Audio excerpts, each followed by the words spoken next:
Good morning students. BA first year प्रथम semester की history की ऑनलाइन कक्षा में आप सबका स्वागत है। आपकी बुक रहेगी, आपके बुक का नाम है भारत का इतिहास, हिस्ट्री ऑफ इंडिया।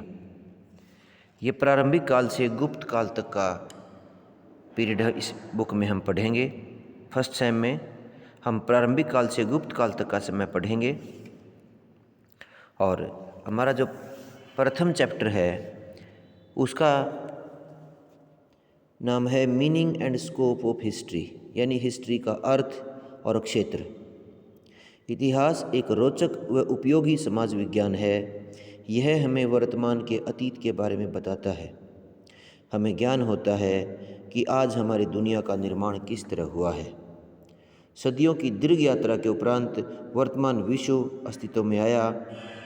जो आज वर्तमान है वो कल अतीत बन जाएगा और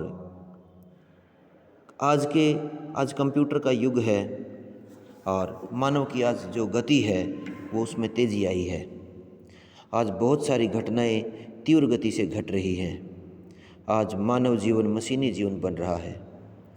लेकिन कुछ बच्चे या कुछ लोग ये सोचने लग जाते हैं कि हमें अतीत के अध्ययन की क्या ज़रूरत है, हमें अतीत के ज्ञान की क्या ज़रूरत है। लेकिन ये धारणा उचित नहीं है, क्योंकि वर्तमान का अतीत से संबंध पूर्णतः विच्छेद होना संभव नहीं है। यहाँ तक कि मानव समाज की बिल्कुल प्रारंभिक अवस्था को भी हम भुला नहीं सकते।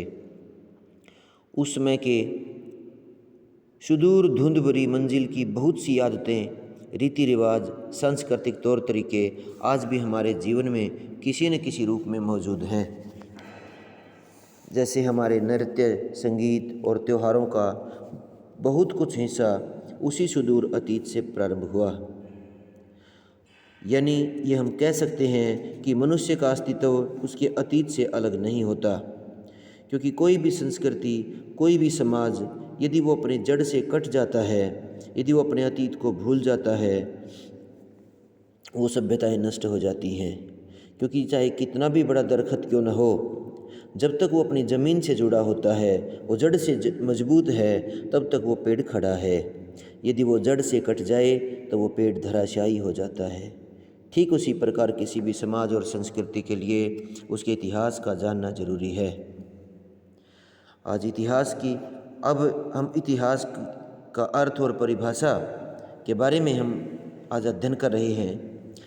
इतिहास को परिभाषित करके उसके अर्थ को रेखांकित करना आसान काम नहीं है, क्योंकि इतिहास व्यापक है। इतिहास अनेक सभ्यताओं की ज़रूरत के अनुरूप लिखा जाता है, समय के अनुरूप लिखा जाता है।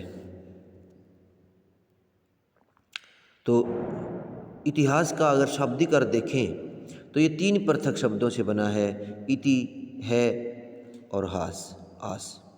इनका संपूर्ण अर्थ है निश्चित रूप से ऐसा हुआ। इतिहास की कुछ परिभाषाएं हैं, तो उनमें से मैं 1-2 आपको बताता हूँ। रेनियर ने भी बताया कि इतिहास सभ्य समाज में रहने वाले मनुष्य के कार्यों का उल्लेख है। हुइजिंग ने भी कहा कि इतिहास अतीत की घटनाओं का विवरण है। तो इतिहास अतीत की घटनाओं का विवरण है, यानी किस प्रकार से विकास की गति को, विकास की इस मंजिल पर हम कैसे पहुँचे हैं और हमारे जो पूर्वज थे उन्होंने कैसे अपना जीवन जिया, किस प्रकार से ये विकास के रास्ते पर चल करके आज हम इस मंजिल तक पहुँचे हैं। तो इतिहास के क्षेत्र की बात करें, मानव समाज आदिकाल से निरंतर बदल रहा है। यहाँ अनेक प्रकार की गतिविधियाँ चलती रहती हैं। आर्थिक, सामाजिक, राजनीतिक, सांस्कृतिक घटनाक्रम घटित होते रहे हैं। इस दीर्घ अवधि के दौरान इतिहास का क्षेत्र का स्वरूप भी समय और युग के अनुरूप बदलता रहा है। हमारा जो समाज है वो समाज में निरंतर परिवर्तन होते रहे हैं। इतिहासकार अपने युग का प्रतिनिधित्व करता है। वह अपने युग की सामाजिक आवश्यकताओं के अनुरूप इतिहास लिखता है। उसके अपने कुछ सामाजिक मूल्य होते हैं और उससे जुड़ी कुछ समस्याएं कुछ प्रश्न होते हैं। इतिहासकार का दायित्व है कि वह अपने युग की इन समस्याओं व प्रश्नों का समाधान अतीतकालीन समाज के विभिन्न पक्षों का अध्ययन करके प्रस्तुत करें। वस्तुतः यही वो प्रक्रिया है जिसमें इतिहास क्षेत्र का निर्धारण होता है। यूरेनियर ने भी कहा है कि प्रत्येक युग में समाज इतिहासकारों से कुछ प्रश्न करता है और इतिहासकार नवीन साक्ष्यों के आलोक में अतीत से उनका उत्तर प्राप्त कर समाज के समक्ष प्रस्तुत करता है। हमारी सभ्यता कई मायनों में विश्व से अलग रही। वर्ण व जाति पर आधारित कर्म प्रधान सभ्यता थी। यहाँ के सामाजिक मूल्य व उनकी आवश्यकताएं भिन्न प्रकार की थी। धर्म व कर्म प्रधान साहित्य का सर्जन प्राचीन काल में अधिक हुआ। यहाँ परंपराओं रीति रिवाजों पर बल दिया गया। यहाँ अनेक ग्रंथ लिखे गए, परंतु घटनाओं पर आधारित राजनीतिक इतिहास लेखन की परंपरा का अभाव रहा। भारत में अनेक महापुरुष आए और महापुरुषों की अपेक्षा इतिहास लेखन में सामान्य आदमी को अधिक स्थान दिया जाने लगा।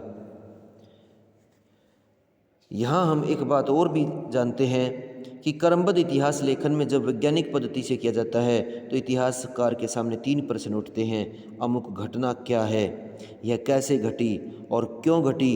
इन तीनों प्रश्नों का उत्तर खोजने के लिए इतिहासकार सर्वप्रथम उस घटना से संबंधित सभी प्रत्यक्ष परोक्ष तथ्यों का संकलन करता है और फिर उसकी व्याख्या करता है। और जब यह कार्य वैज्ञानिक तरीके से होता है, जबकि उनकी व्याख्या विश्लेषण में तर्क के साथ साथ इतिहासकार की परिकल्पना भी काम करती है और लेखन विद्या साहित्यिक होती है। इसके बाद इतिहासकार कई प्रकार की बातों को ध्यान में रखकर अपने इतिहास का वर्णन करता है। उसके स्वयं के व्यवहार का भी उसके ऊपर फर्क पड़ता है। इंग्लैंड व जापान को विकसित राष्ट्र बनाने में उनके भौगोलिक परिवेश की भूमिका को नकारा नहीं जा सकता। ठीक उसी प्रकार भारतीय सभ्यता की उत्पत्ति व विकास में भी यहाँ की भौगोलिक परिस्थितियों, विशेषतः हिमालय से निकलने वाली नदियों की विशेष भूमिका रही है। तो ये हम स्पष्ट रूप से कह सकते हैं कि भौगोलिक परिवेश एवं प्रकृति का अध्ययन इतिहास क्षेत्र का एक अभिन्न अंग रहा है। अब हम बात करेंगे इतिहास क्षेत्र का वर्गीकरण। इतिहास क्षेत्र का वर्गीकरण जैसा कि ऊपर बताया गया है कि आधुनिक युग में इतिहास कथा, कहानी या राजनीतिक घटनाओं का वृत्तांत मात्र नहीं है। यह अतीतकालीन मानव समाज का पूर्ण चित्रण का वैज्ञानिक प्रयास है। इतिहास क्षेत्र के दायरे में मानव समाज की साधारण गतिविधियों सहित विशिष्ट उपलब्धियां शामिल हैं। इनमें भौगोलिक परिवेश, आर्थिक, राजनीतिक, सामाजिक, सांस्कृतिक, धार्मिक, बौद्धिक, वैधानिक, प्रशासनिक, न्याय व्यवस्था, सुरक्षा व्यवस्था, संसदीय प्रणाली, ये सारे पक्ष इसके अंदर शामिल किए जाते हैं। इन सभी पक्षों का एक इतिहासकार के लिए सामान्य अध्ययन करना आसान नहीं है। इसलिए आज के वैज्ञानिक युग में अन्य विषयों की भांति इतिहास में भी विशिष्ट ज्ञान प्राप्ति की परंपरा को बल मिला है। इसका अर्थ ये है कि किसी एक पक्ष या एक विषय का गहन ज्ञान प्राप्त करना और उसे इतिहास के सामान्य ज्ञान से संबद्ध करके समाज के लिए उपयोगी बनाना था। एक दृष्टि से एक और क्षेत्रीय इतिहास लेखन को बढ़ावा मिला है। वहीं दलित, पिछड़े, कमजोर तबकों, किसान, मजदूर व महिलाओं की स्थिति का विश्लेषण इतिहास क्षेत्र में अधिकाधिक महत्वपूर्ण होता जा रहा है। इसे सूक्ष्म इतिहास की संज्ञा दी गई है। संक्षेप में इतिहास का वर्गीकरण मुख्यतः हम कुछ बिंदुओं के माध्यम से जान सकते हैं। पहला है राजनीतिक इतिहास। इतिहास लेखन की परंपरा में शुरू से ही राजनीतिक घटनाओं और उसके नायकों का अधिक महत्व रहा है। बहुत से विद्वानों का विचार है कि राजनीतिक संस्थाएं समाज की रंगमंच हैं, जहां महापुरुष अपने विचारों एवं कार्यों को प्रदर्शित करते हैं। समाज के जीवन में इसका अधिक महत्व है। यदि भारत के संदर्भ में देखें तो सम्राट अशोक, चंद्रगुप्त विक्रमादित्य, हर्षवर्धन, मुगल सम्राट अकबर, महात्मा गांधी, डॉक्टर भीमराव अंबेडकर, नेताजी सुभाष चंद्र बोस आदि विभूतियों की प्रतिभा व कार्यों का प्रदर्शन मुख्यतः राजनीति के क्षेत्र में हुआ। इतिहास लेखन के लिए राजाओं, बादशाहों व उच्च राजनेताओं संबंधी जानकारी भी आसानी से उपलब्ध हो जाती है, जिसके आधार पर उनकी उपलब्धियों एवं असफलताओं का मूल्यांकन किया जा सकता है। इस विश्लेषण की अपनी सामाजिक आवश्यकता रहती है। यह वर्तमान व भविष्य के प्रशासनिक अधिकारियों एवं राजनेताओं के लिए उपयोगी रहता है। इसके बाद सामाजिक इतिहास। वर्तमान में सामाजिक इतिहास लेखन की प्रवृत्ति इतिहासकारों में बढ़ी है। लगभग प्रत्येक देश में विभिन्न वर्गों के पारस्परिक आर्थिक संबंधों, परिवार का स्वरूप एवं गृहस्थ जीवन, श्रमिकों की दशा, प्रकृति के प्रति मानवीय विचारों का अध्ययन किया जा रहा है। इसके अतिरिक्त सांस्कृतिक जीवन तथा भौतिक परिवेश से उत्पन्न धर्म, नैतिकता, परंपरा, रीति रिवाज, शिक्षा, साहित्य, संगीत, नृत्य, वास्तुकला इत्यादि पहलुओं को इतिहास लेखन में महत्वपूर्ण स्थान मिला है। 20वीं सदी के प्रमुख इतिहासकार A.G. टाइनजी ने समाज को इतिहास की आधारशिला बताया है। उनका विचार है कि इतिहास का विकास कई युगीन समाजों से हुआ है, न कि व्यक्तियों और राष्ट्रों से। समाज में अतः सामाजिक परिवर्तन का अध्ययन इतिहास का सार है। भारत के संदर्भ में ये भी बताना जरूरी है कि भारत में सामाजिक परिवर्तन बहुत ही मंद गति से हुआ। यहाँ राजनीतिक उथल पुथल, एक राजवंश के स्थान पर दूसरे राजवंश की स्थापना, उनका उदय व पतन का इतिहास तो भरा पड़ा है, लेकिन वर्ण, जाति, परिवार, सामुदायिक जीवन, नैतिकता, परंपरा में परिवर्तन बहुत धीमी गति से हुआ। कुछ प्रोफेसर R.S. शर्मा द्वारा रचित शूद्रों का प्राचीन इतिहास तथा प्राचीन भारत में भौतिक प्रगति और सामाजिक संस्थाएं प्रमुख हैं। तो वर्तमान में नारी की स्थिति का अध्ययन भी सामाजिक इतिहास में महत्वपूर्ण स्थान ग्रहण कर रहा है। सामाजिक इतिहास के बाद आर्थिक इतिहास का अध्ययन हम करते हैं। ये भी एक इतिहास की प्रमुख शाखा है। इसका विकास भी मुख्यतः 19वीं 20वीं सदी में हुआ, जब व्यापार, वाणिज्य और उद्योग का व्यवसाय का काल रहा, जब शुरू हुए। इसी के चलते अर्थ संबंधी इतिहास लिखने का रुझान शुरू हुआ। जैसे लकड़ी के हल के स्थान पर खेतों में लोहे का हल चलेगा तो समाज में बदलाव आएगा। ट्रैक्टर के उपयोग से पूरा ग्रामीण परिवेश बदलता जाता है। इन्हीं वस्तुतः मार्क्स के इन विचारों ने इतिहास लेखन में क्रांतिकारी परिवर्तन ला दिया। आर्थिक इतिहास के बाद संवैधानिक इतिहास। पिछले कुछ समय में जन्मी इतिहास की एक और स्वतंत्र शाखा, जिसे हम संवैधानिक या वैधानिक इतिहास के नाम से जानते हैं। क्लार्क के अनुसार इसमें अध्ययन का केंद्र बिंदु संस्थाओं का इतिहास है और इसका गहन तौर पर यह राजनीति से जुड़ा है। फिर भी उसके अध्ययन से अलग ज़रूरत है, क्योंकि वैधानिक संस्थाओं ने समाज पर गहरा प्रभाव डाला है और उसके स्वरूप में बदलाव से सामाजिक परिवर्तन के साथ जुड़े हैं। मनुस्मृति, जस्टिनियन कोड, हम्मुराबी का कोड आदि कई प्रकार के कोड ने समाज पर व्यापक प्रभाव डाले हैं। तो इतिहासकारों ने संवैधानिक इतिहास लिखकर इतिहास क्षेत्र को विस्तृत किया है। इसके बाद कूटनीतिक इतिहास। कूटनीतिक अथवा राजनयिक इतिहास को वैसे तो राजनीतिक इतिहास का ही अंग मानते हैं, लेकिन कुछ विद्वान इसे अलग शाखा के रूप में विकसित करने का प्रयास भी कर रहे हैं। राजनीतिक इतिहास में आंतरिक व बाह्य परिस्थितियों को ध्यान में रखकर निष्कर्ष निकाले जाते हैं, जबकि इस वर्ग के इतिहासकारों का मत है कि कूटनीतिक वार्ताओं में परिस्थितियों का महत्व कम होता है, बल्कि वाक चतुरता व तर्क बुद्धि का अधिक उपयोगी है। अंतर्राष्ट्रीय समस्याओं के समाधान के लिए इस कूटनीतिज्ञों के बीच उनके पत्रों के आदान प्रदान तथा संधि समझौतों का अध्ययन इसमें किया जाता है। सैन्य इतिहास भी। राजनीतिक इतिहास की धारा में सैन्य इतिहास की धारा निकलती है। कुछ इतिहासकारों ने युद्ध व सैन्य इतिहास को भी स्वतंत्र अध्ययन करने पर बल दिया है। बहुत से राज्यों के उत्थान व पतन के लिए सैन्य कारण निर्णायक रहे हैं, इसलिए इसे भी एक अलग शाखा के रूप में अध्ययन कर रहे हैं।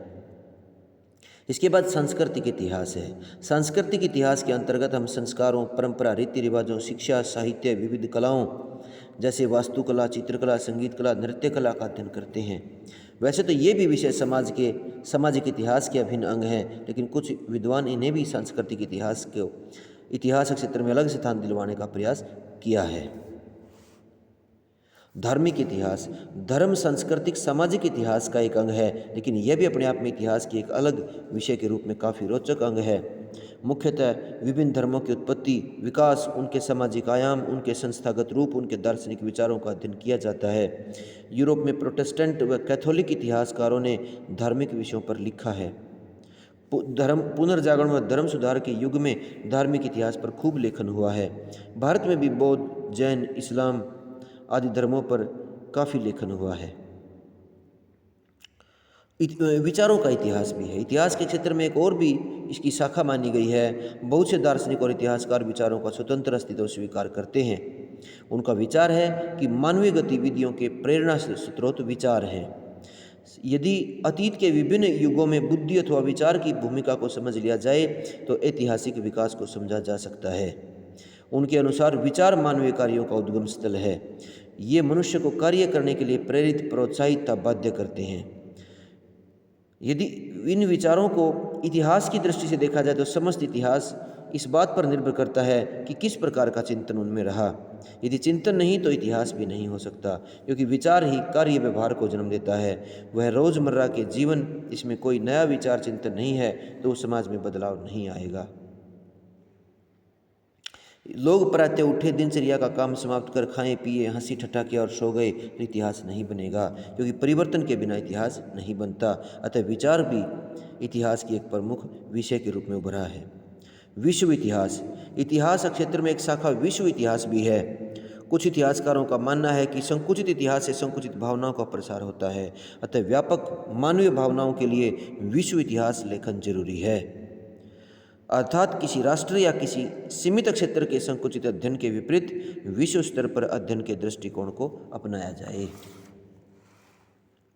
बाद में औद्योगिक काल में, आधुनिक काल में औद्योगिक व पूंजीवादी विकास के फलस्वरूप राष्ट्रों का उदय हुआ, साम्राज्यवाद का विस्तार हुआ और उपनिवेश बनाने का युग आया।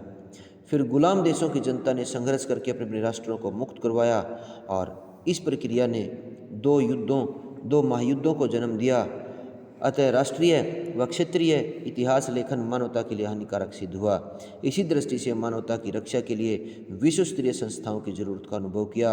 राष्ट्र व संयुक्त राष्ट्र संघ जैसी विश्व स्तरीय संस्थाओं की स्थापना हुई, जिन्होंने विश्व में भाईचारा, भ्रातृत्ववाद की भावना एक ऐतिहासिक आवश्यकता बन गई और विश्व इतिहास लेखन इस भावना को फैलाने में महत्वपूर्ण योगदान दिया।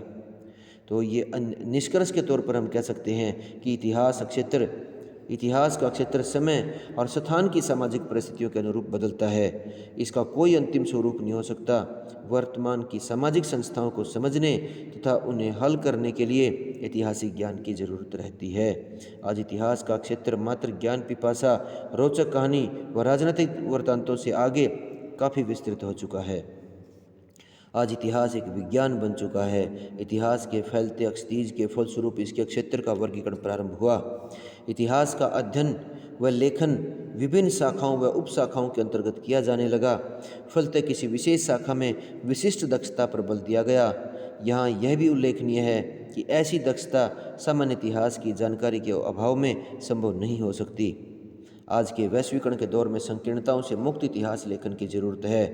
परिधि पर धकेल दिए गए लोगों, तबकों और वर्गों के इतिहास को समझने की जरूरत है। आज इतिहास में नारी की स्थिति का विश्लेषण भी किया जा रहा है। इसके बाद हमारा जो अगला पॉइंट है इतिहास की अवधारणा, हम अगली वीडियो में इसे लेकर के आएंगे। तब तक के लिए धन्यवाद।